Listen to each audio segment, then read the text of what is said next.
Wonderful. Well, thank you for these beautiful springtime activities. Welcome, everyone. My name is Paul. I'm happy to be here with you from the Ames Center. We're excited about the COP. Again, another opportunity for us to get together as a community of practice to continue our learning together, to share implementation stories, to hear from one another, to reconnect around the work that we're all putting forth such effort into accomplishing in our communities across the state of California. So again, just want to welcome everybody here today. This is a beautiful day, at least here in Fresno, and look at all of these wonderful springtime activities, gardening, relaxing, camping, bike riding, playing with dogs, planting flowers, reading. Lovely thing. I might add attending a CPE community of practice session to the list. Just saying. Wonderful. It's great to be with you all. We're excited about the session we have planned. Just a really wonderful time that we have planned together today.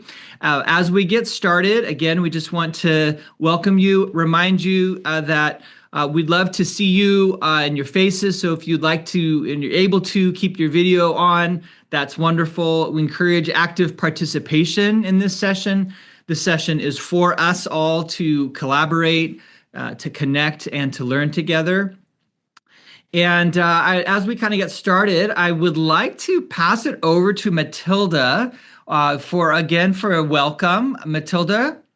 Uh, Thank you so much, Paul. And it's, such beautiful weather and listening to the music. And somebody put in the chat box about going to the beach. I felt like I was at the beach with the pina colada. It was good times. Thank you for playing that music. But good morning, everyone. It's wonderful to see all of you gathered together across California. Each of you is helping young children experience math and STEAM as joyful, playful, and meaningful. And during this past part of the year, during our work together, this cohort has already led more than 65 professional learning sessions and communities of practice, and provided over 150 coaching engagements with educators, reaching more than 1,000 educators and leaders across the state, which is phenomenal. On behalf of the Fresno County Superintendent of Schools, thank you so much for your leadership that you're bringing to your communities and to early learning across California. For those of you that I haven't had a chance to meet, my name is Dr. Matilda Soria, and I'm the Executive Director of the Child and Family Success Division of Fresno County Superintendent of Schools. And my division oversees the Count, Play, Explore initiative. It's truly a privilege and an honor to work alongside all of you in this incredible work. But as you know, this incredible work, this monumental work, can't be done on our own. And we have wonderful partners that I want to give a shout out to. I want to give a shout out to and recognize our wonderful partners at Ames, the Ames Center for Math and Science Education, our colleagues at WestEd, our colleagues of the STEM Department of Fresno County Superintendent of Schools, the California Early Math Project, California Department of Education, and State Board of Education. We also have a new partner that we're working with, Sacramento County Office of Education, and the CPIN, the California Preschool Instructional Network, and all of the different regional leads across the state, which we're really excited about. So again, we're truly grateful for your partnership and shared commitment to strengthening early math, science, and computer science across California. Thank you so much for being here and spending a good chunk of your morning with us today. I'd now like to turn it over to Naomi to share a few opening remarks. Thanks, Matilda. That was awesome. It's great to see everyone. Thanks for being here this morning. I just wanted to say hello and welcome. And just a few reminders. I sent out some emails to lead facilitators this week. Make sure you schedule your second check-ins for this fiscal year by next week. And then, of course, please feel free to always reach out to me if you have questions about deliverables or fiscal questions. And then, of course, always reach out to your AIMS coaches about content questions or anything else. And then your WestEd contacts, each of your teams have a program content person or WestEd program person to reach out to about evaluation questions. So if you ever have a question on who to reach out to, please just reach out to me and I can direct you to the right person. But just wanted to say welcome and so happy to see all of you today. Back over to you, Paul. Thank you, Matilda and Naomi. We're going to just move right into our next portion of the morning, which is our STEAM learning and implementation session. We have the privilege of learning alongside Aileen and Elin from the AIMS Center, who will be guiding us through an activity using Octo Studio to code movement. So I'm going to turn it over to Aileen. Perfect. Thank you, Paul. Everyone can see my screen and we're good to go. Awesome. I'm going to use a lot of technology that's kind of new for me in presenting in this space. But as I ask you to be vulnerable, willing learners, I want to do the same. And so we're going to go through a little review and then head right into our content for today. I first want to ask just something that you could answer in the chat. What have you created recently with your mobile device or with a mobile device? Your phone or maybe a tablet or an iPad? Have you created a video, a slideshow, maybe a social media post? Anything you've created recently? Go ahead, I'll give you a couple of minutes to share that in the chat.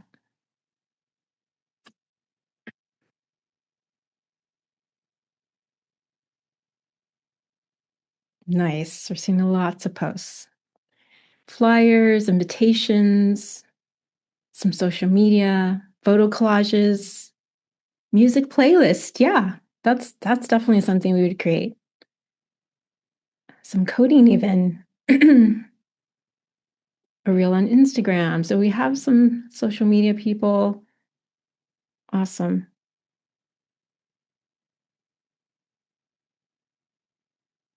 Yeah. I love this. There's so many ways that we're creative on our mobile device, whether that's to share an experience that we've had, to kind of archive maybe a memory, share with family and friends something that happened in our lives. Sometimes it's work related, sometimes it's personal. Great. Thank you for sharing. I think there's so many ways that we're using our mobile device to be creators, not just consumers of what's out there, but creators and use our ability to use technology, devices, software to be creators and makers. So today we're going to explore an app called Octo Studio. And so hopefully you've downloaded that app on your mobile device. We're going to create some movement on the screen using Octo Studio. We're going to imagine and create in a screen-based world. So as you remember, a lot of what we did in our STEAM journeys on movement and patterns was really embodied, and it was using concrete objects outside of the screen-based world. We want to reflect back on the components of computational thinking, the 4 that we covered in the summer, and then two ones that we're going to add today. We're going to give you some opportunity to discuss your thoughts in a breakout, your learning, what you've tried so far, what participants are experiencing. And we want to preview some CPE resources that will be talked about later with our WestEd partners. So just to review the components, the 4 that are in black are the ones that we looked at through the patterns that we did in the STEAM journeys. And we did paper weaving, if you remember. We kind of concentrated on weaving and paper weaving. The binary aspect that was there, iterating, creating patterns through that very physical, material kind of space. So we talked about the algorithms and sequencing that we go through, where order matters, where we're following instructions. Of course, patterns. We talk about decomposition when we have to break it down to its smaller details or smaller actions that happen to get an overall goal or an overall product. We talked about abstraction and representation, how we can maybe archive what we're doing or write symbols about how we're following a certain algorithm or instruction pattern. How do we represent that? How do we archive it? How do we communicate that in a different way that maybe it's to communicate with the device, maybe it's to communicate to someone how to replicate what we made, different ways that we use abstraction and representation. Well, as we enter more of the screen-based world, we're looking at these other two steps because coding also is some testing and debugging. What we imagine or preconceive that will happen doesn't always happen because we have to learn how to sort of think in that more code-based world. And so we have to test things. Prototypes and testing is part of the engineering process, and it's part of the process in computational thinking as well. So you want to test what's happening. What does this do? Does it do what I intended it to do? If not, then I'm going to debug. I'm going to figure out what's the problem here. What do I need to add? What do I need to take away? What do I need to clarify? It's the reiteration process, and we do that in a lot of other spaces, but definitely in this space as well. And then we have some logic and loops, and the logic and loops helps kind of maintain this efficiency, this sort of beauty of the code. So there's a lot of different ways that we could make something do what we want it to do. Maybe it's a question. So if this happens, then I want my code to do this. Or if the participant responds in this way, then the code will respond in this way. So we have some if-then logic. We have some things that loop, so a pattern that has to follow that sort of cycle maybe 4 times. If you're maybe creating like a square on the screen, it maybe will follow that pattern 4 times. So there's different ways that we're going to use conditional logic and loops. We're just going to touch that a little bit today. But lots of ways to explore that and see that more in the computational thinking aspect. So we're going to get right into going into the code. I'm going to ask you to get your mobile device. I'm going to switch over from sharing my screen into sharing my iPad. So what you'll see is actually the screen on my iPad. And I'm going to do my best to help you follow me of what I'm clicking on and doing in my iPad will sort of mirror what you'll be doing as well. Please communicate as much as possible. Maybe if I'm going too fast or you need to see something again. This is sort of a new space of how to teach screen-based coding. So we're going to take our time and learn together. So I'm going to switch over and then ask you to get your mobile device and get that all prepped and ready. Hopefully you can see a screen of apps on your screen, and that's my screen of apps. And I'm going to go to the top right corner where my little Octa Studio icon is, that purple little octopus, and I'm going to open that up.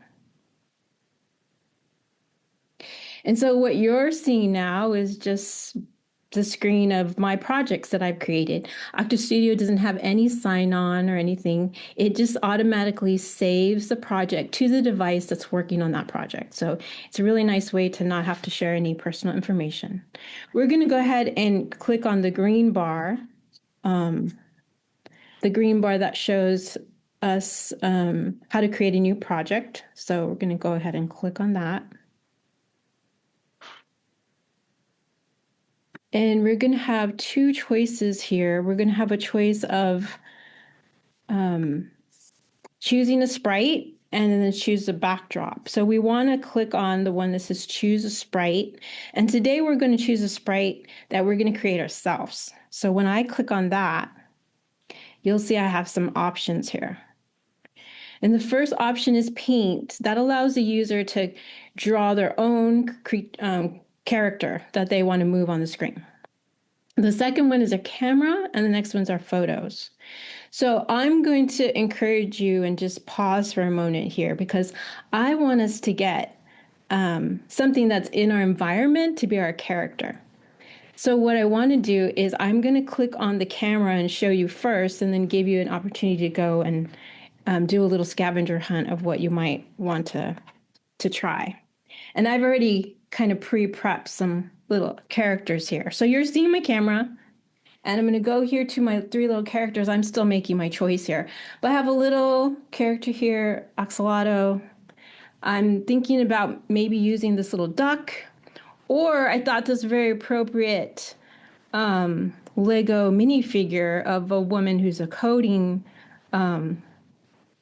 programmer. So I thought maybe I'll use her as well. So whoever I pick, what you would want to do is you're going to take a picture and you're going to click on, of course, your picture here. And what Octo Studio is going to ask you to do is it has this little trace symbol down here. So it'll have you trace around the character so you can get out all the background. So what you would just do is just trace what you want to keep in that character. And maybe I want to just have her or just, and then it's going to like sort of white out everything. And then when you click the button at the top, which is up here, this little green check mark, it'll say, okay, that's what I want to use. Okay, so I'm going to actually go back here and have it start at this space here.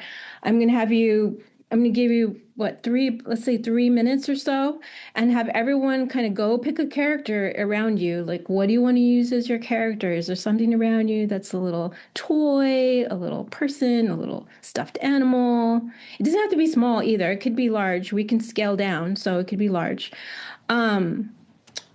Yeah, so I'm going to give you some time. You're going to go ahead and choose the camera option and do exactly what I did. Choose it, trace around your character, and have that be your character that we're going to move in this screen-based world. So I'll give you a little time. I think I'm going to take another picture. Yes. Eileen, I couldn't see the tracing part. When I opened the camera, it was just I'll do that again. Take a photo. Thank you. Yes, I'll do it again. So you have to click on the camera. Does it have to be an actual object, or can it be something that's flat, like a picture? Yeah, you can use something that's flat and take a picture of something that you want to be the character and then trace around it. Yeah, definitely. So here in my character, I'm going to take a picture of her, and then it automatically goes to this like freeze in the screen.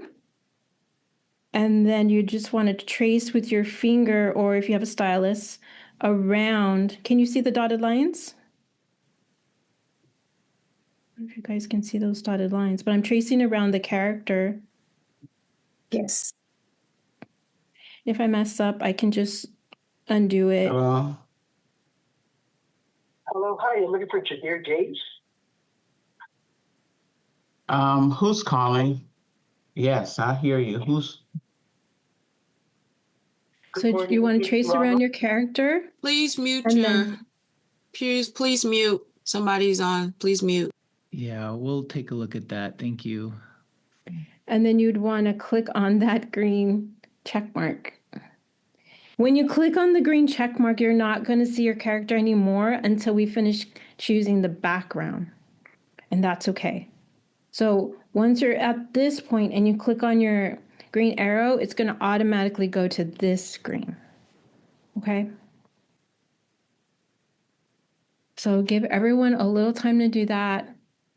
Maybe respond in the chat when you're ready to move on so I can see the majority of us ready to move on and make sure everyone's at that point.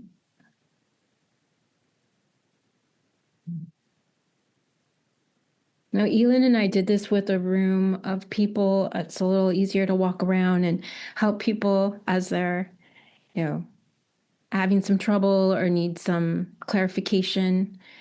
But it's also possible in this space as well for a bigger group. So if you're having to do any Zoom modeling, I think just sharing your screen can be really helpful.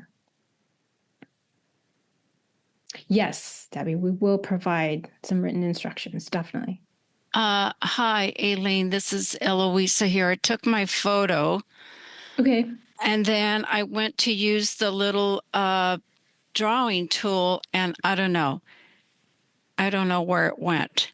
And so when I go to the photos from the Octo studio, I am not seeing it there.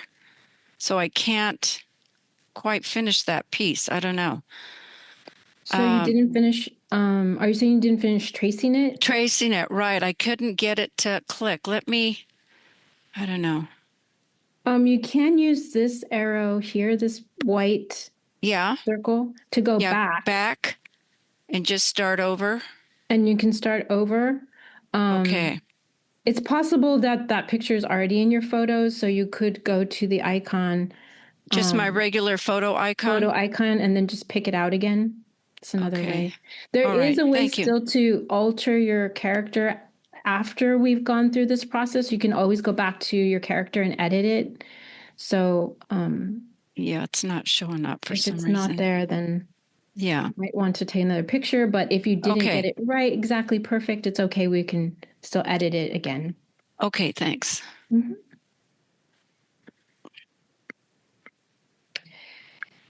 So at this point, there's a lot of selection, of course, for the backgrounds. Of course, you can also take a picture of your background. I thought we would start on the same page and use the little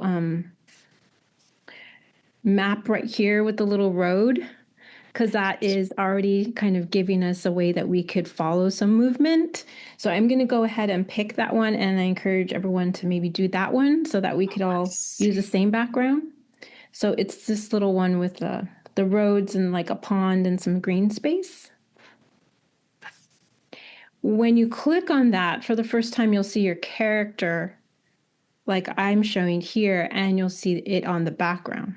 Now, my character, even though she was a small minifigure, she's still a little bigger than I want her to be for the roads that are appropriate here. So what you want to do is you can open it up and make it a full screen if you want to, or you can just put your fingers there and just kind of pinch down and make that character smaller. And then you can also just click on the character and move it to a starting space. So I want her to start kind of on the road where it's at the beginning. I'm thinking that this is my sort of beginning of my road. I see that she's not fully there, so maybe I'll make her even smaller. So I want her to all... So kind of just adjust your character, and this is what we'll call our starting spot. And I can make that a little bigger. This is what a full screen looks like. And then just to get out of full screen, just click on that white circle with the arrows, and you can get back to the coding space. All right, so what we're going to do is we're going to add some of this block code. Our goal is to get our character from where she is right now to the end of the road, which I would call all the way to the right side of the road. So she's starting on the left, and she's going to follow that road till she gets to the right side. Already on our screen here in purple is a yellow block that says when. That's usually the first part that you put on a block-based code. It's saying when the program is run, when you start the program. In our case, it's when we push on this green little arrow, then the program will run. Everything underneath will run in that sequence. So we're seeing sequencing coming into play here. So it's already set to all the motion blocks that you see here in our menu. Move, jump, turn, go to, all these different ways that a character can move on the screen. So let's take, for example, if I bring over the move one and I put it right underneath, it'll kind of click underneath the when. So it's saying move 50, which is a distance on the screen. It has a nice little arrow here that shows that it's going to move straight across. You can actually click on that and move your direction in different ways, so that alter the angle. And then the last piece here is the speed. You can do it slow. This is kind of like an average speed, a little faster, and then lightning speed. So that's how fast your character can move on the screen. So I don't really know what 50 means. So this is part of my testing phase. So I want to just go ahead and click on the green arrow here, or you can click on the green arrow here on your code, and let's see what 50 means. So I click on that, and she moves, and that's what the distance of 50 means on the screen. Obviously, it's not enough to get her. I want her to get at least to this corner before she moves in a different direction. So now I'm going to do some predicting of what that is. Maybe it's 300. And it all will also depend on the size of your character. If you made your character a little bigger than mine, a little smaller than mine, that will depend on it as well. So I'm going to give you some time. Let's get our character from the starting point to the corner.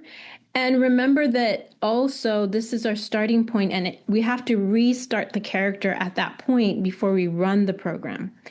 What we can do is we can have a place where we have maybe a restart. So if I put a go to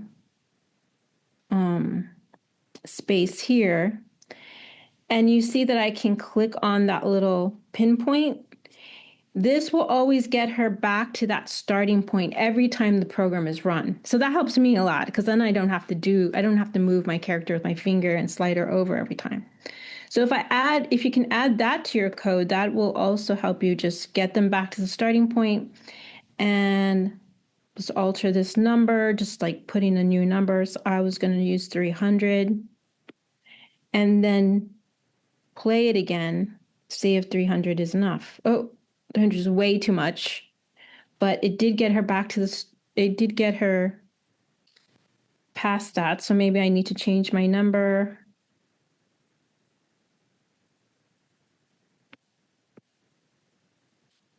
It'll get her back to the starting point. So in my case, it looks like 200 is pretty good. Gets her to that corner. Maybe your number's a little different.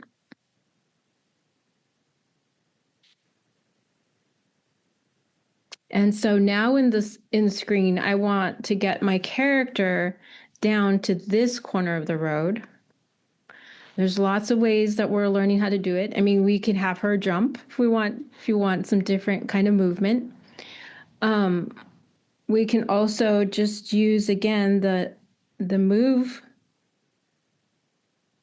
code, and then we can change the arrow if we want to just make it go down. So now the character will go down 50 after they move 200 across.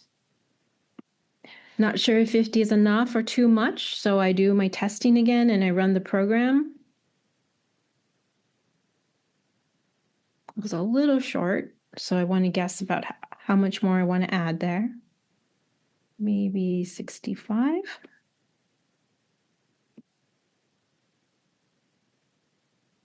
Yeah, I think that's pretty close. And then our final piece is to get my character, I want to get across the rest of the way to the end. So I'm going to go ahead and move her in that same direction. And maybe 50 is enough, I'm not sure. So I'm going to go ahead and test again. Still not enough. Maybe 60.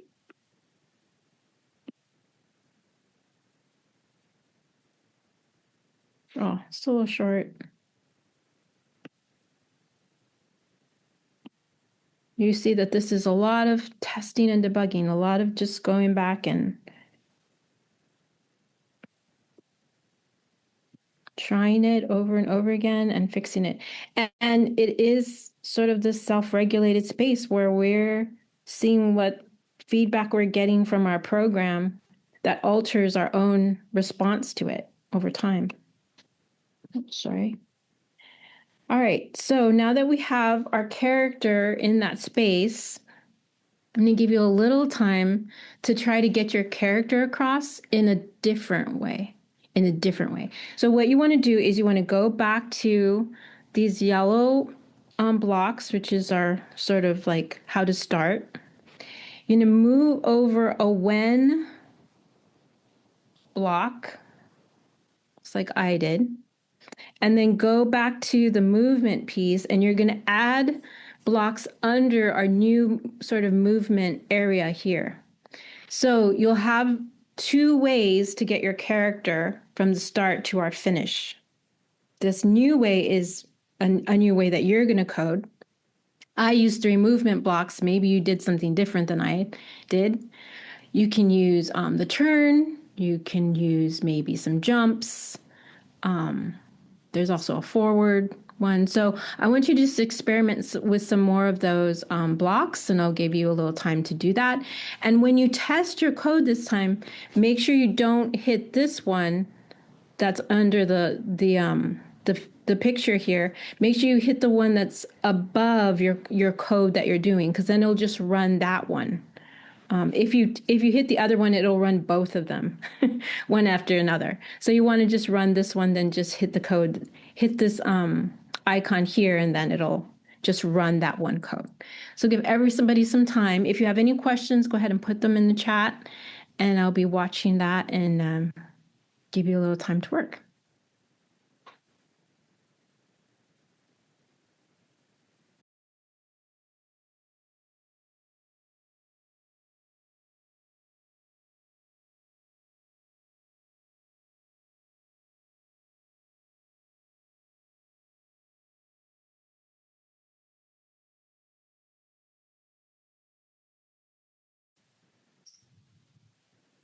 I also just put the link to the Padlet in the chat if you're having a hard time accessing it.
I see Aileen, there's a question in the chat. Can you do 2 things simultaneously?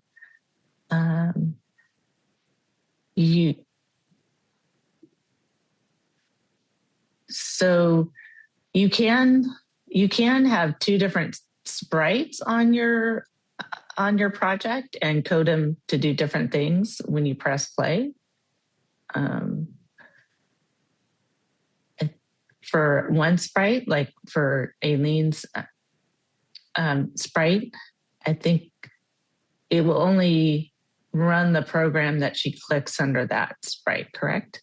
Right, that's correct. So if you wanted to do two at the same time, you'd need two different sprites, two different characters moving. Oh, I see, like jump. I see jump and make a sound at the same time. I think, yeah, you can do that. Mm-hmm.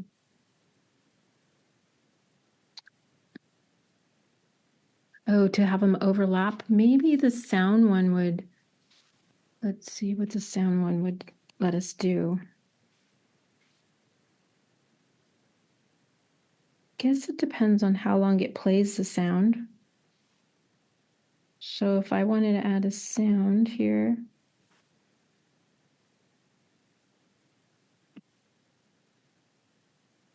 This one says, and continue. So that would be a way to have it still play the sound while it's moving. Mm-hmm.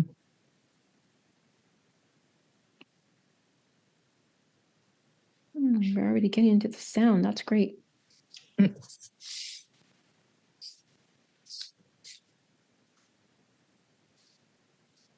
Yeah, there's lots of ways to do that. Good question. Yeah.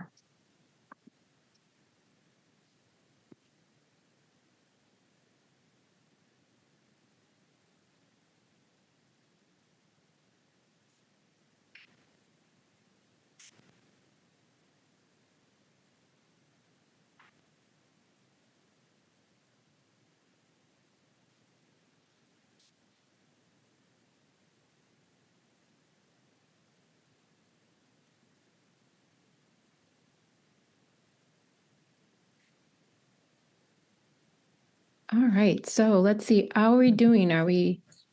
Yeah, I see a few people that have already shared their gift into the awesome. Padlet. Make it jump forward and not just jump up. I was looking at that too, like how to make it jump forward. I wonder if there's a...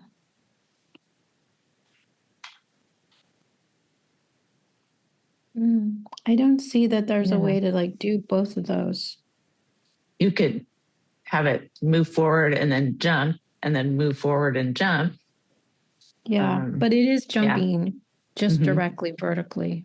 Yeah. Okay, so yes, I'm going to go through how to share it. I know some people are already ahead of us. So what we're going to do is I'm going to go up to, so if you want to follow me, I'm going to go up to, it's kind of hard to see because I have my menu over this, but it's right above this full screen that there's this little house, and then there's this icon, and that's sort of the share icon. So I'm going to click on that, this icon up here. We don't see what you're clicking, or I don't. Oh, let me go back.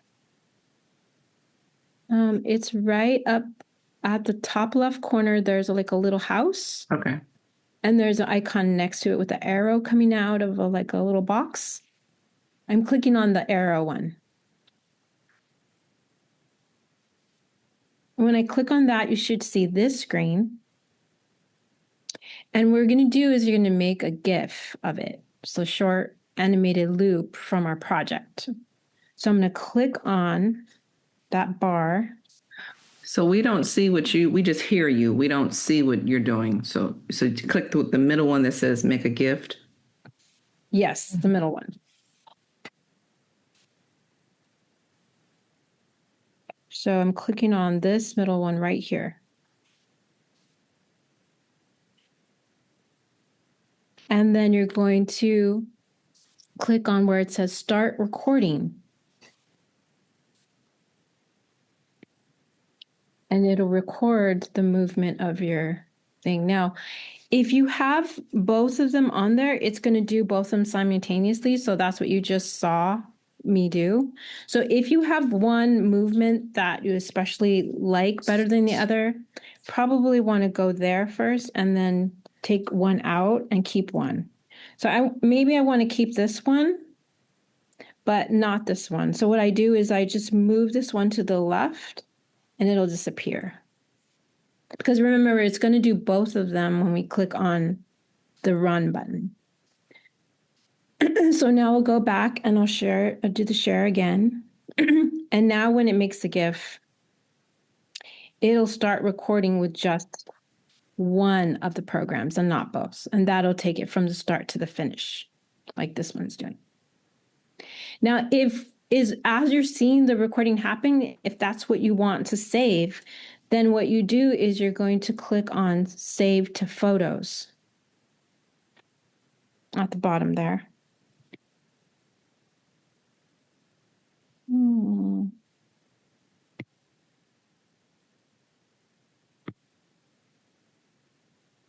All right, so it's going to save, and if you need permission, then you'll have to give it permission to save to your photos.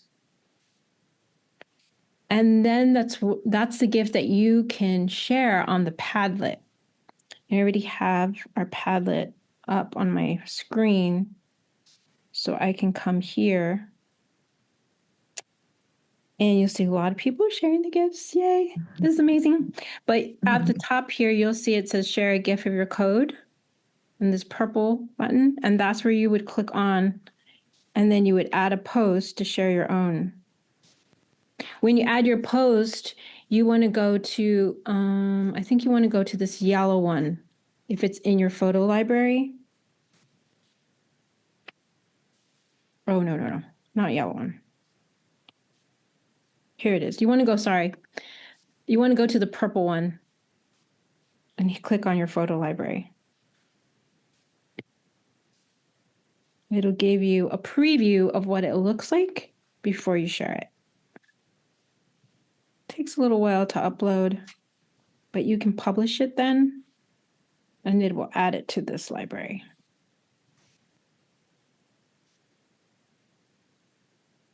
Any questions from that? So where is the library? Is that the link? The library is talking about is my own photo library on my iPad. Oh, no. I was thinking where to share it. Sorry, Aline. Oh, okay. Sorry. Yeah, I found it. Thank you. Great. I love this. I love that there's so many different ways you incorporated other coding blocks. Some people incorporated different backgrounds. I hope that this is just a taste of this app for you to use as a user yourself, or even make different things that kids can explore on. This, of course, is probably more suited for kindergartens and up, but our younger kids can explore or just discover and have access to the things that we create as educators for them. There's so many ways that I've seen people use the Octo Studio for maybe colors and have like different circles of different colors. And when the kid, clicks on one, it'll say the color in English and Spanish or English in their home language. So there's ways that you can make things for your younger children to interact with, even though they can't be creators yet on this platform. So I'm going to hand it over to my colleague Elin. Stop my share here, and she's going to talk a little bit about the foundations and the standards connections. Thank you, everyone. Great. Good morning, everyone. Let me do a bit of tech right now and share my screen. And hopefully everybody can see the slide. And like Aileen was sharing too, with our infant and toddlers, it's, again, and with all our young learners, they might not be at a point where they can be creators themselves, but this is a fun way for them to see you as a creator. Octo Studio is a great way to help retell stories. And so after you tell a story, you can use Octo Studio to take a picture of the setting and then create a sprite of the character by taking a picture of the illustrations, and have the students help you retell a part of the story. But looking at our foundations and standards, now that we've gone through this learning experience for ourselves, thinking about the standards and connecting to the computer science standards and computational thinking. So if we look at the California Infant Toddler Learning and Development Foundations, this definitely connects to that foundations of spatial relationships. Again, infant and toddlers are, and this is from page 67, and infant and toddlers are constantly experiencing and exploring how objects and themselves move through space.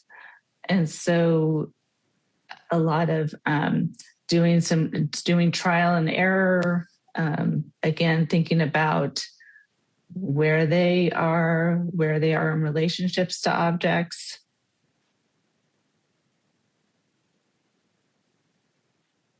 It also connects to problem solving. Again, using actions and tools to help them solve problems, thinking through things, definitely connects to that idea of debugging and prototyping, trying different things out.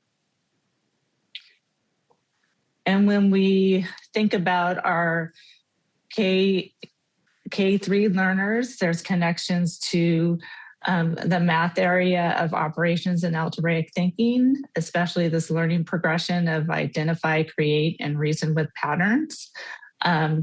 Going from, again, thinking about number patterns, early number patterns, patterning with objects, to, again, beginning to think about how algorithms work and sequencing of different steps in a problem and different ways to solve things.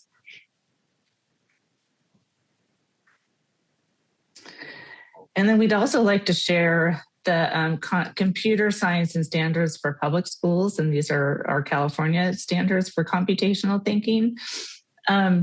So looking at within the grade span of kindergarten through second grade, in this area of algorithms and programming, we are helping students think about creating programs with sequences and commands, decomposing the steps they need to solve problems, which I think a lot of you experienced while you were exploring Octo Studio, and then debug errors in algorithms or programs that include sequences and simple loops.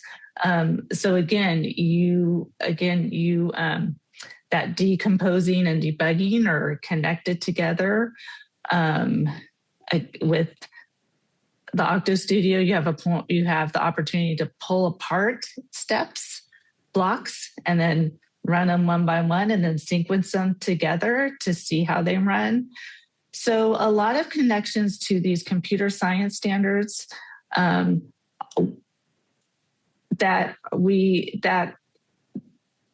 want students to explore and engage in, that are connected to those infant and toddler standards or foundations and the math standards. So all very interconnected. Again, we thank you for engaging with us today. Just wanted to point out some facilitation strategies that we had you engage in, or that we used during this presentation. We built a sense of belonging. We had our icebreaker and had you share something that you had created using a mobile device. we really thought about setting up the learning environment, and we know that Octo Studio is free to use. It doesn't require a login, and we wanted to make sure we set up an activity, a project that was easy for everybody to engage in, but also allowed for flexibility for you to explore too. As we saw with the Padlet, a lot of different projects, a lot of creativity. Again, we encourage active learning and exploration, trial and error with the coding blocks, and then also giving you time in the breakout rooms to discuss strategies or different things you're thinking about and wanting to explore further. We also wanted to share too that CPE has been developing some resources around computational thinking and computer science. So on the temporary CPE website, there are 2 new suites that WestEd has been working on, computational thinking and playful and creative coding. The link is, and here's the link below, and I think we're going to be hearing a little bit more about those. Again, thank you for your engagement. Feel free to continue posting in the chat, and I'm going to turn it back over to Paul. Thank you, Aileen and Elin, for guiding us through a fun activity as well, one that is rich and deep in conceptual learning and in the computational thinking, computer science fields. Much to uncover and dig through with that activity, and I think that there's just a lot of rich conversation that we can continue having, that hopefully we'll continue having today. So we'll continue our COP with some resource highlights from our WestEd team. So I'd like to invite WestEd to take it from here. Thank you. As was already mentioned, we have published 2 suites to continue to support your work with educators on developing their comfort and knowledge and skills in computational thinking and computer science. So I just wanted to highlight a few of our resources.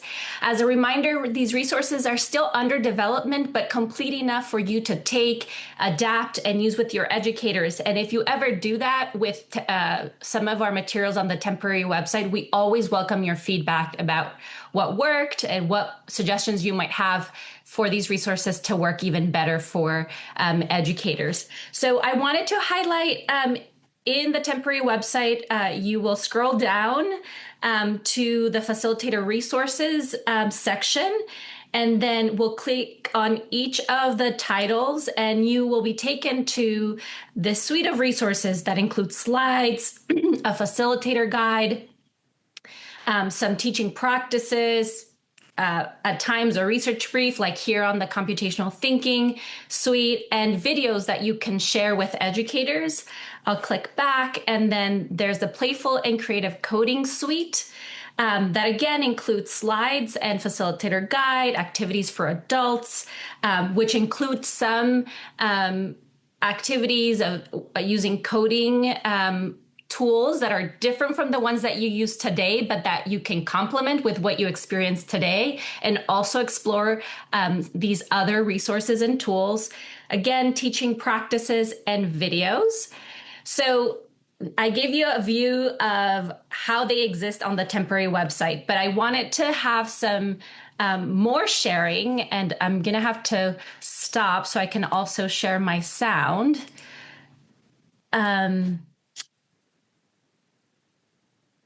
Here we go. Can everybody see my slides?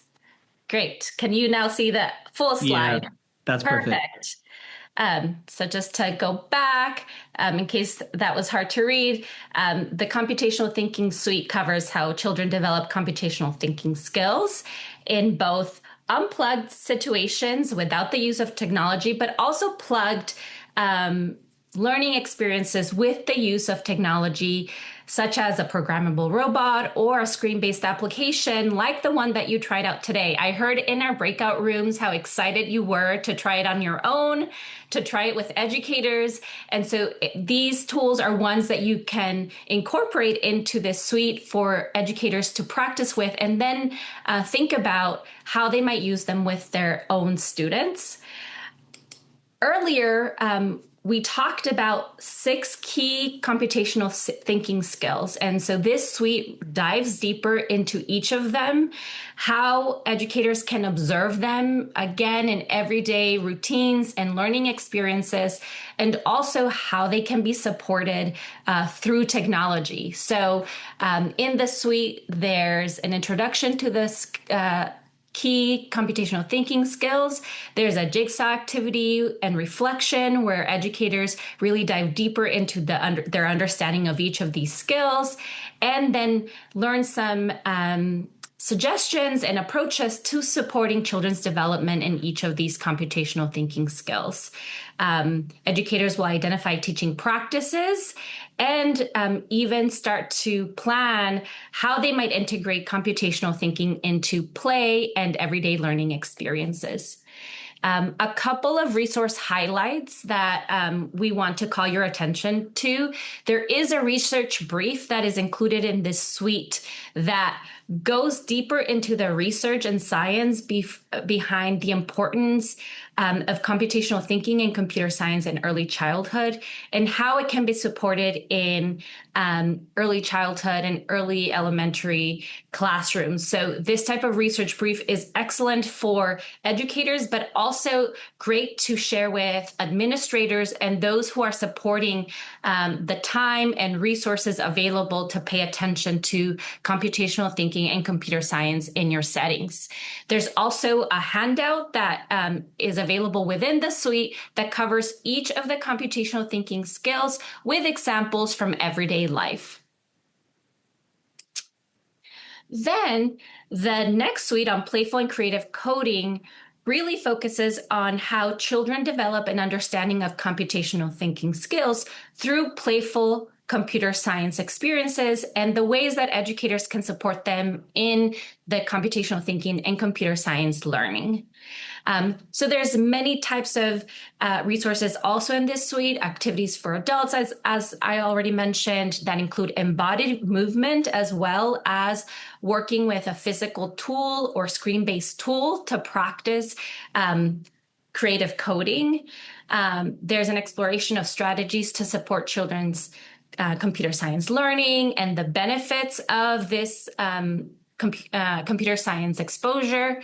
But importantly, we get to share with you and with educators video examples that you can explore with educators and have them reflect on. So I'm going to share 2 videos.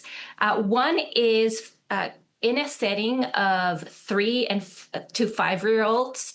And then the second one is in an elementary setting. And as you're watching these videos, it would be great for you to put in the chat, what are you noticing about what children are learning, how they're being supported, and how that develops from younger children to older children.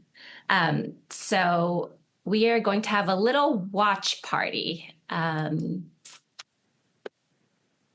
And here we go.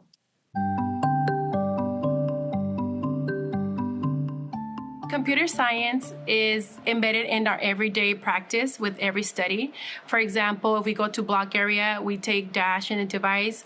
The students create tunnels using blocks, foam blocks. They manure Dash we're using positional words. And they also learn letter knowledge. Sometimes they create their own scenery, like they talk amongst themselves, like we're gonna move Dash forward, backwards, behind, underneath. I'm gonna go with Anna. Okay, let's see. 1, 2, 3, 4, 5, 6, 7, 8. He's going around. Mommy, no. No. Say, go forward. Go forward. Oh, but Pink is there. Pink is gonna be in between. Ay. going around and around. The way the students use Spherable, they use a tablet to maneuver going forward, backwards, left, right. They also use positional words. The students also use words as if it sinks, it floats, does it go fast, does it get slow? So amongst themselves, they also help one another to problem solve with their activity. Oh, with that one, with your finger? Oh, mira! It's going around. Do it faster, faster. There you go. What are you going to do? Don't go to the other side. Go to the left. Oh, yeah. Oh, yeah. Got it. You got it, Roger.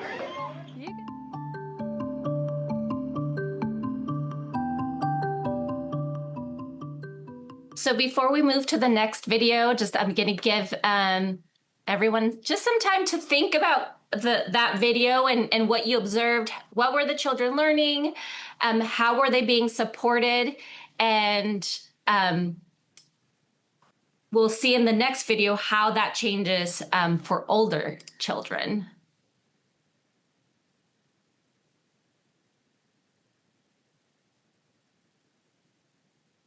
So I'm seeing, I'm trying to follow the chat. So examples of how they can be used.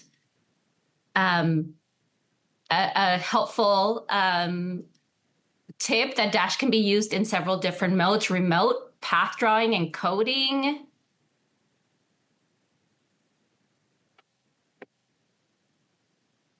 Some questions about the name of the robot. There's some pattern recognition, some spatial movement in the room, vocabulary. Algorithms, which is one of the computational thinking skills that is covered in these suites. Positional awareness. Wonderful.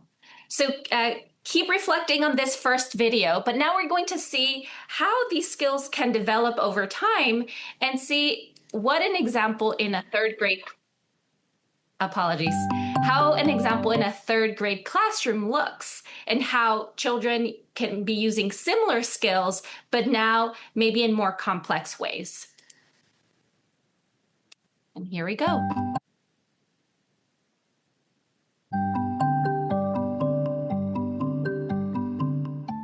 Today we had the students come in and their job was to create a model of an animal that we had in our zoo that we had created. And so we talked to the students about these different types of animals and their features and characteristics that make them distinct from other ones. Yes.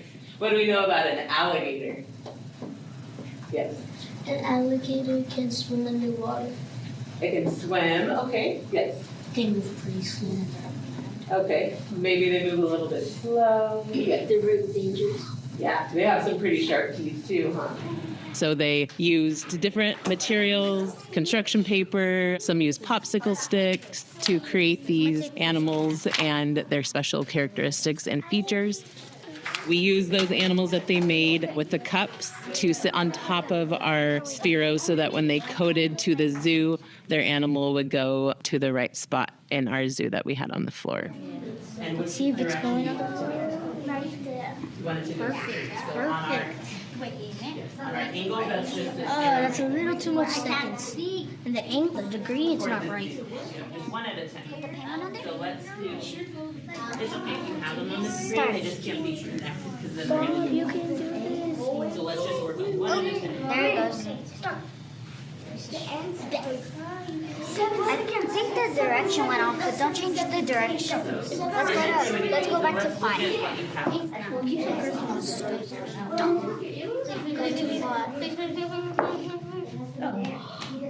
Wait, no, let's try 5. No, 4.5. You can try it?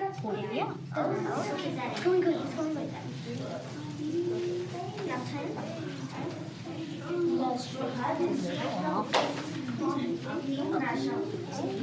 You like more seconds. So maybe 7 and 8.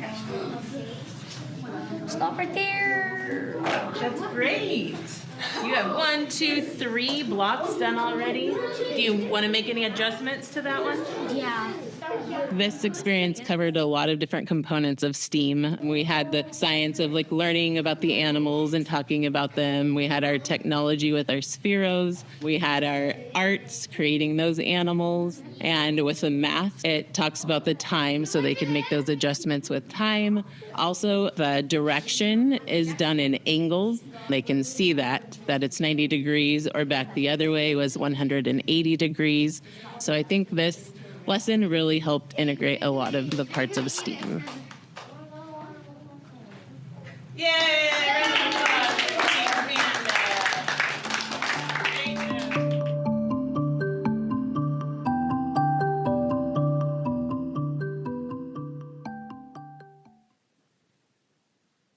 Wonderful. So I've seen some questions pop up about what technology is being used, which robots are being used. All of that is covered in the suite. So if you want to dive deeper into the actual resources, we have both within the facilitator guide an explanation of the videos, but also resources that show not only these types of tools, but other tools you could use.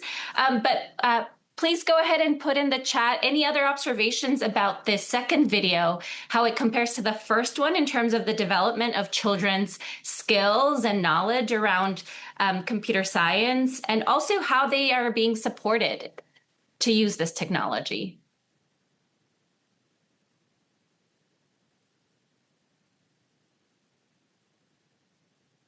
The question around the road patterns, that's something that the educators bought online as a way to create their roads to the zoo. Do you know what the product is called? I do not, but we could find out and maybe add it as part of the list of resources. They said it was Amazon, some tape that. Yeah, correct. So we could potentially look for the specific name of it so that we don't say where you need to buy it, but you can look for it in different places. Thank you. I think it also comes with the kit. So if you buy a Sphero kit, then it has like all these different tools that you can use with it. And one is those. Great. It's wonderful that we have this community of practice together, because it's wonderful for you to ask these questions and for other colleagues to answer. So as I mentioned, this suite includes a list of resources for children, including books, physical tools, screen-based tools, and hybrid tools that can be used to explore coding with children. We include for those physical tools, screen-based tools, and hybrid tools, whether they're available for free or sort of the range of the cost, so that it can be accessible for all kinds of settings and the resources available to you and the educators you work with. It's not shown here on the screen, but we also include a handout with resources for educators and families. So we really want to highlight that computational thinking and computer science don't only need to happen at home or at school. There can also be connections to the home environment and bringing families into that learning that children are doing. So we really encourage you to explore these resources. If you have questions about any of the technology that is described, we welcome those questions. And as you can see, there's a lot of experts here in this community of practice that if we don't have the answer, you'll find it from each other, which is a wonderful asset of this group of people coming together and these agencies coming together. So one last thing that we wanted to mention is that the videos that we shared today are from settings that are representing some of the agencies here. So we really depend on being able to make those connections with you and then with sites that you may know about for us to be able to film practice in action. We've reached out to many of you. We've done some exploration of certain sites. Sometimes the logistics don't work out, but we do invite those of you who might think of a particular school, especially elementary schools, looking at measurement and data, for you to reach out to us and let us know if there's a particular setting you think we should explore filming some of our future videos so that we could have those as examples to share with the rest of you and with the educators you work with. So please reach out. I believe my colleague Melina put her information in the chat. So if you have an idea of a site or a school that might be a great fit for filming, specifically if they're in elementary and working on measurement and data, we welcome you to reach out. Thank you, everybody. And I'll turn it over to Paul. Thanks, Lynette. Wonderful resources and excited to really put those into practice. Thank you for sharing that. Continuing on in our COP today, we're going to take some time for implementation sharing. This is really about what is this work looking like in our communities, across our agencies? How is the implementation going? What sort of highlights, successes, challenges, new learnings and insights are we gathering? And how can we continue to share those in ways that we can all learn together from them and benefit? Today, we get to hear from Upland Unified School District. We're so excited to that they're sharing with us today around highlights from their work, responses and engagement with educators, and any insights that they are learning through their work. So I would like to turn it over to Upland to share with us now. So we are Upland Unified School District, and we are located in Southern California. So is where you can find us. Hold on just a second. I think we're close. Okay. Awesome. All right. Here we go. And all right. Excellent. Okay. So, and I know I just have a couple of minutes. So this is who we are and who we serve. We're a comprehensive school district that serves pre-K through grade 12. And we have 2 specialized preschool programs, 10 TK programs. We have a K-8 STEM Academy, a computer science identity school. And coming brand new next year, we're going to have a TK through 3 primary school. So that really makes CPE and this grant so very valuable to us. And that's why when it came across our desk, we were really interested in applying, because it wasn't just something new. It was in perfect alignment with things that we're already doing and our district's ongoing vision. So this is our team, and this is our team in specific Outplay Explore opportunities. So you can see all of us. Here, I am our Ed Tech TOSA. Sean Gearing is our Math TOSA. Michelle Wavering is, she is a retired STEM administrator who is in charge of TK. And Betty Placencia is our assistant principal at our TK school. So specifically, so neat that today is about computational thinking and coding and all of those kinds of things, because that's exactly what we were already working on. So computational thinking, these are just some examples of our students. We thought a picture, is worth 1,000 words. So you're going to see lots of pictures. On the left are students who Mr. Gearing had our first grade students present computational thinking during a CP cohort professional learning. So we got to actually watch our students do this as part of our professional learning, which was wonderful. And then following a different professional learning, a 3rd grade class used materials that we give them as an example to do computational thinking around finding the area of rectangular figures. So this is a really great way for you to see what our students are doing with computational thinking and how our teachers are using it in their classrooms after they learned about it with us. So we begin everything with coding and computer science, always with play. And we also lead with what we already use. So because it really isn't about the coding tool as much as it is about the coding and computer science process. So if you start uncoding because you don't have any supplies yet, perfect. If you already have some old, if you have a box of Sphero bolts, that's what you're going to use. If you have D-bots, use that. Pretty much any of these things can all be used. So we've got some examples of unplugged coding where students are playing a game. We've got examples of students, manipulating with colors and then also using Scratch and B-bots. So our students are constantly playing first with coding and computer science. Once that happens, then it is our goal in our district to take computer science into the content area, especially in our kindergarten, first, second, and third grade classrooms, because our teachers are so busy already teaching content area. We want to make sure that computer science is integrated into the content area. So this is where you can see that we are specifically doing activities with computer science that then also relate to content standards for their grade level. So in the lower right-hand corner, you see that we're working with TK with Sphero Indy. He's a little robot that codes with colored mats. And we're talking specifically about coding as a language, understanding Indy's language, and color and positional vocabulary for our TK students.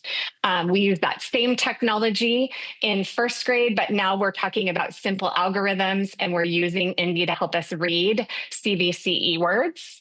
Then we also love microbit and MakeCode. MakeCode is completely free. You can use it with or without the microbits. Microbits are super cheap, like less than $30 a piece. And so here we were talking about computing and systems and how you can write the code and then how you have to communicate that code to the device so the device can run. And here we're doing making tens and ones in a first grade class. And then loops and conditionals, counting by 5, 10, and 100 with Ozobot. These just happen to be coding technology that we already have in our classrooms. We didn't buy anything specific for this. And then one of the most exciting things that CPE has done for us is it really allowed us to expand out something that we've been doing now for 2 years or 3 years, which is our annual computer science night. So we were able to really integrate some of the things that we learned at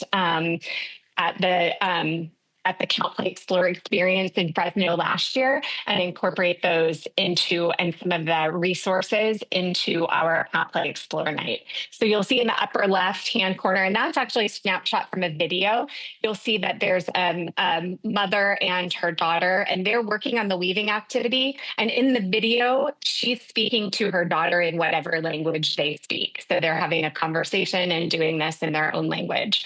And so we were able to integrate many of the things that we learned in our computer science and coding activities at the CPE Summit here in our annual computer science night.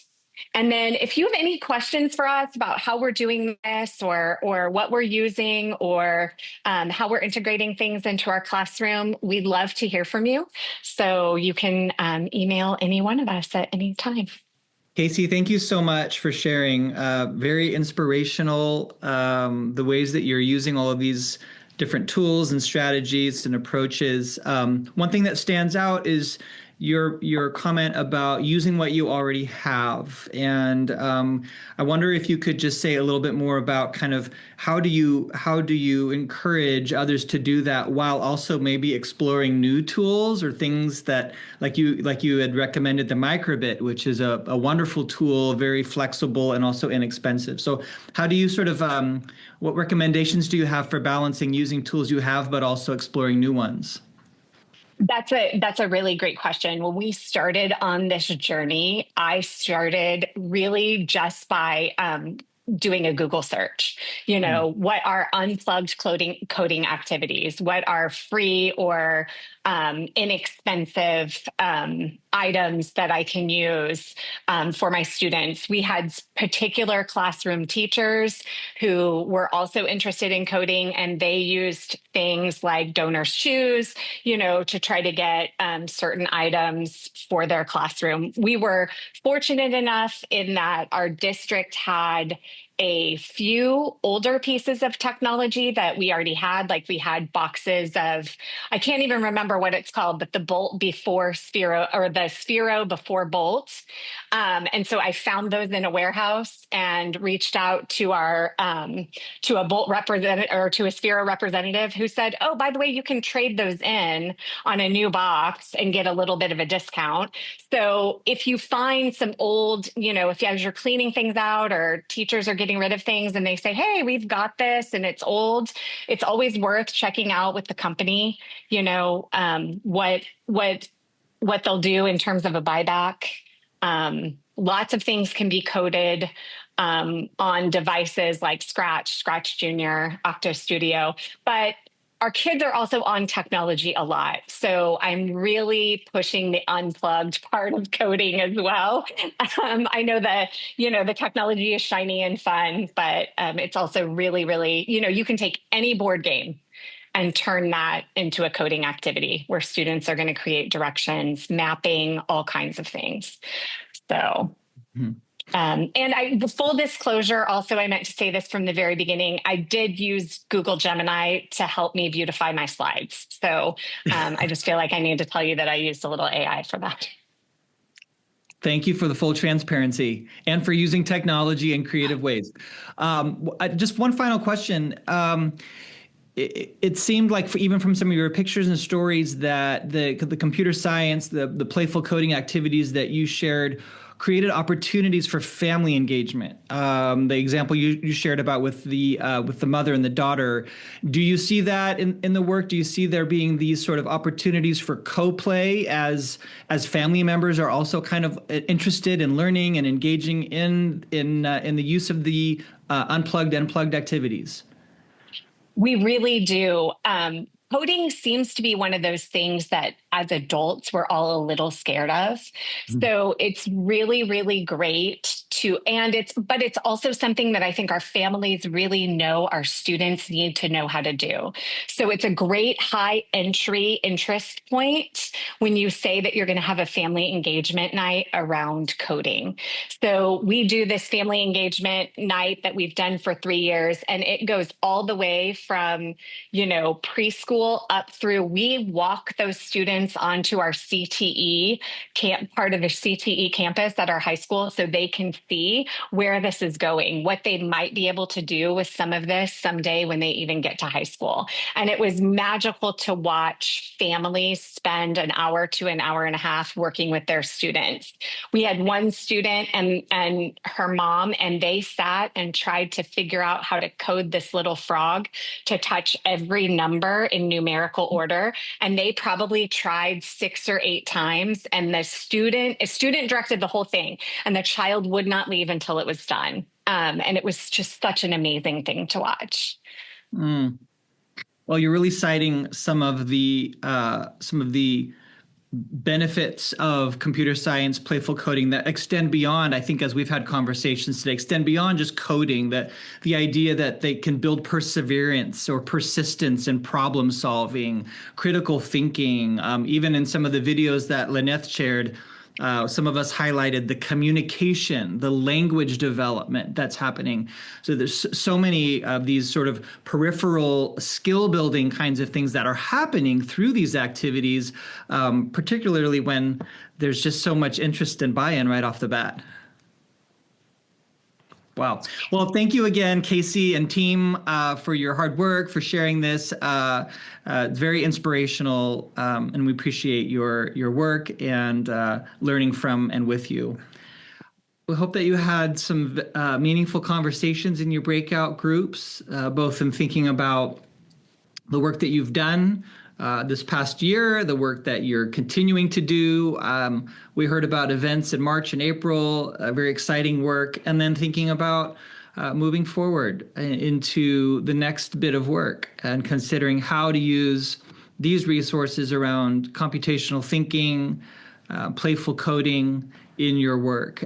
Part of it, as we know, is learning tools, learning technologies, but so much more of it is about ways of thinking and problem solving and learning in creative ways that extend beyond just the tools and the technologies. Many comments today about it's not about this tool or about that tool. All tools have affordances, they all have constraints, and certainly part of the work is really being thoughtful about how to structure developmentally appropriate learning experiences for children as well as for adults that can really allow them to use the technology in creative ways to pursue their goals, to create things, to communicate, to collaborate. There's a lot of rich work that can go on in this area, and we're all excited to see what comes next across our state through the Count, Play, Explore work. Speaking of that, we are very excited to welcome you all back to Fresno in June for our CPE Institute. We're just so thrilled about this. We're really counting on the kinds of energy and enthusiasm that we experienced last June to just continue, but also with perhaps some new energy, some new learning, some new experiences that we've all had. So we're eagerly awaiting this week to bring us all back together to see you all again in person. I want to share just briefly some of the highlights of our schedule so that you all are aware. On Monday, we are hosting an optional pre-conference from 1 to 3. During the pre-conference on Monday, June 1st, there will be a few different kinds of activities you could participate in. Should you be in Fresno in the afternoon and would like to join us for some very informal pre-conference activities, we'll have the Ames Maker Studio open, and you'll get to explore a variety of different technologies from 3D printing to sewing, embroidery, weaving, laser cutting, cardboard construction, all kinds of things in a very sort of informal, exploratory way. We'll have some family resources that are set up for you to explore that are designed for family engagement to really help spark some ideas and how you might use some CPE resources in family events.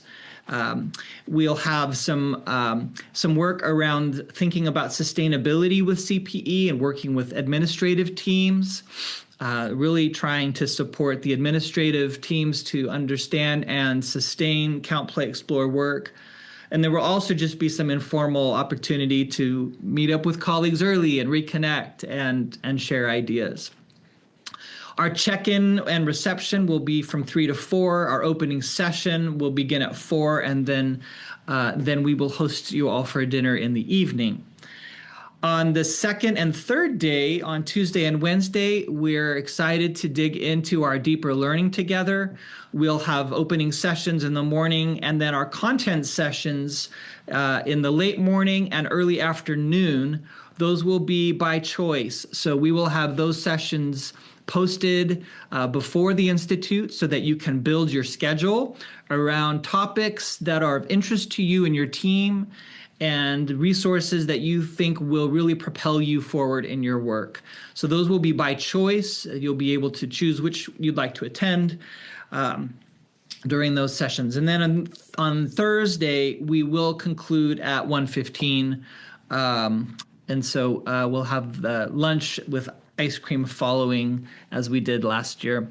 One thing that we are engaging in this year is a section of our institute will be dedicated to stories from the field. On Tuesday and Wednesday afternoons, we will have a session that is focused on your work and what you've learned. And this will be an opportunity for you to share how your work has gone over this past year. We are asking each agency to bring an artifact that would really kind of tell the story of your CPE implementation. It might be a photo or a video, a slideshow perhaps, that really highlights educators or children, families engaging in your work. It could be a story or a narrative, an actual artifact of work, could be some data or documentation, or a creative reflection, something that you and your team put together that sort of kind of symbolizes the work that you've done and what you've learned from that. We're really hoping these stories will spark conversation and reflection. And so in order to kind of think about what you'd like to bring, we have some prompts here, and all of this will be sent to you in an email following our COP. So it'll help we'll have a little bit of a preparation guide for you that will help you prepare. We'd like you to think about what worked well this year, what surprised you, what did you try? Maybe how your artifact really will show how you adapted this work for your community, innovation that you created or outcomes from your work. Maybe it reveals some learning for children, families, or educators. And then really sort of how might your experience or your implementation inform others' CPE practice? What can we all learn from you, and how can we sort of learn from the ways that you adapted this work that could create insights for our own work? So really excited to see what you are preparing, what you come up with and bring. And then during those afternoon sessions, it will be sort of a poster style sharing. In other words, you'll have a space to set up your artifact or your sharing, and then everybody will just sort of be able to kind of roam around the room and have informal conversations. It's not a formal presentation. You'll have one person from your agency that will sort of, one or two that will stay with your area, and the others can sort of roam around. We're doing this 2 days, so you can switch roles on the next day. But the goal is that you will be able to hear from other people's stories, learn from conversations with them, ask questions, capture some ideas that you'd like to try going forward. So this will all come to you again in an email following our COP today. A couple of other highlights. We're excited to share a Vortex Canon interactive exhibit guide that we will also send information about in our follow-up email. The exhibit guide takes you through constructing a Vortex Cannon. If you remember last summer, we experienced this in our wind session where we talked about how wind moves and flows and different ways to explore. The Vortex Cannon guide includes some background about what's happening from a science perspective. It also gives instructions on how to create your own handheld Vortex Cannon, which could be a really fun event for family engagement.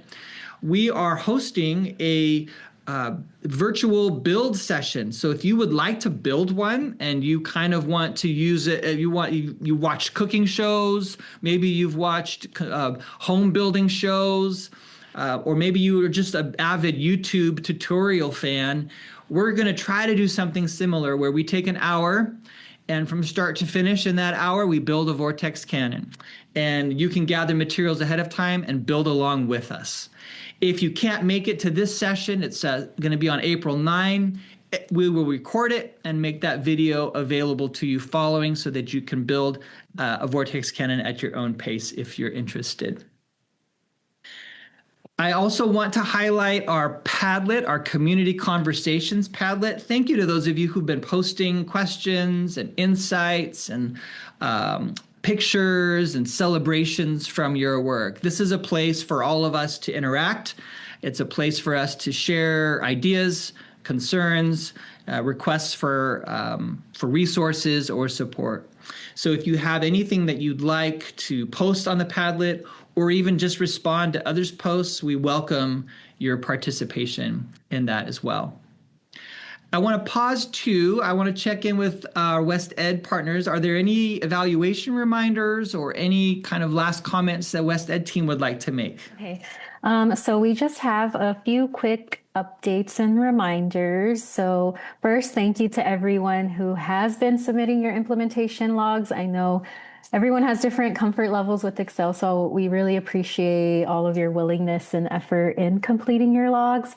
The next upcoming deadline to submit any PL, coaching, and family and community engagement logs for any sessions that you've held between January and March. Will be March 31st, as well as any maybe fall sessions that haven't been logged.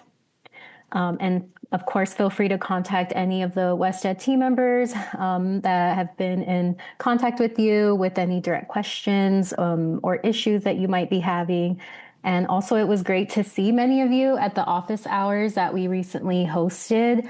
We are planning to have additional office hours at the end of the month to support you ahead of this next upcoming deadline. So be on the lookout for more information from your WestEd leads. As far as the Educator Time 2 survey, that is also coming up.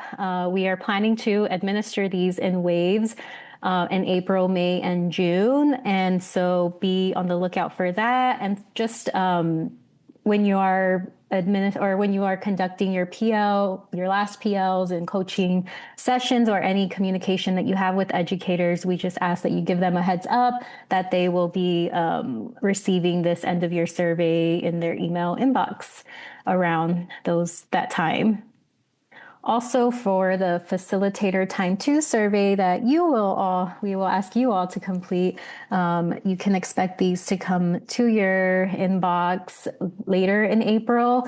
And also the focus groups that we plan to have with certain facilitators or different facilitators will be held at the Institute. And lastly, one more announcement related to the Math Impact Study. We will continue this into next year, so please keep that in mind and consider participating. And if your agency is interested in focusing on math in the next school year, please reach out to my colleague, Emily Coyle, and there's her email address. We will also be contacting some agencies directly to explore the opportunity further. And thank you. Those are all the announcements I have. As we conclude, we want to invite you all to complete our COP survey. So we'll post this here. I will just put the link in the chat as well. And want to thank you all for participating today in the COP. Thank you again to Aileen and to Elin for sharing Octa Studio. Thank you to Lynette and team for sharing updates and resources.